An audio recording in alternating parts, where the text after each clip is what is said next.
మనం అజాగ్రత్తగా ఉంటే ఇంట్లోకి ఎలుకలు వచ్చేస్తాయండోయ్. అలానే మా ఇంట్లోకి అయితే ఎలుకలు వచ్చేసినాయండి.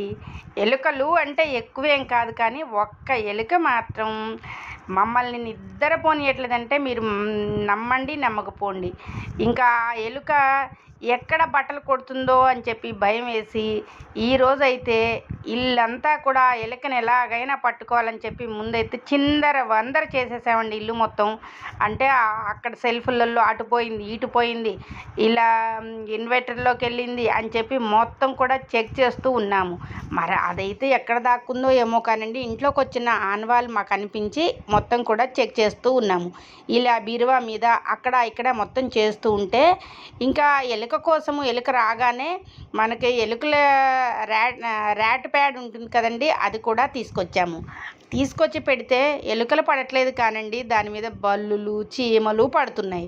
ఇంకా పాపం అనిపించింది నాకు. ఎందుకు అంటే మనం ఎలుకని చంపాలి, కానీ ఈ ప్యాడ్స్ వల్ల పాపం మిగతావన్నీ చనిపోతున్నాయి అని చెప్పి బాధ అనిపించింది.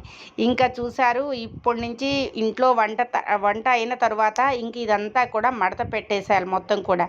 ఈరోజు అసలే కొంచెం బట్టలు పెండింగ్ పడ్డాయి, ఎట్లా బట్టలన్నీ మడత పెట్టాలి, టైం లేదు అనుకుంటూ ఉండేసరికి అనుకోకుండా ఎలక రావటము, ఎలక వల్ల మాకు ఇంత పని అయితే వచ్చింది. సరే పని వచ్చింది, కానీ ఇల్లు కూడా నీట్గా ఉంటుంది కదా. మనం పెండింగ్ పెట్టామనుకునో ఏమో, ఎలుక అయితే ఇలా వచ్చేసింది. ఎలుక చేసిన పనికి ఇప్పుడు ఇల్లంతా సర్దేసుకొని ఇల్లంతా నీట్గా ఉంచేసుకోవాలి. ఒక చెడు ఒక మంచికి దారితీస్తుంది అని చెప్పి ఎలుక రావటం వల్ల ఈ గదంతా క్లీన్ కాబోతుందండి. క్లీన్ అయిన తర్వాత కూడా నేను గదని మీకు చూపిస్తున్నాను. మార్నింగ్ చూపించిన గది చూశారు ఎలా ఉందో. అయితే మొత్తం పనంతా అయిన తర్వాత సర్దటానికి రెడీ అయ్యాను, కానీ అంతా సర్దటం కుదరలేదండి. ఒక 2 సెల్ఫ్లు అంటే ముందు పంచెలు అలా అవన్నీ అయితే సర్దేశాను. ఇంకా శారీస్ జోలికి అయితే వెళ్ళలేదండి.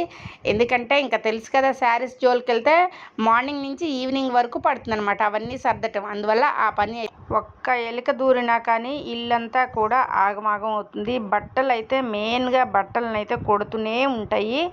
చాలా జాగ్రత్తగా ఉండాలి.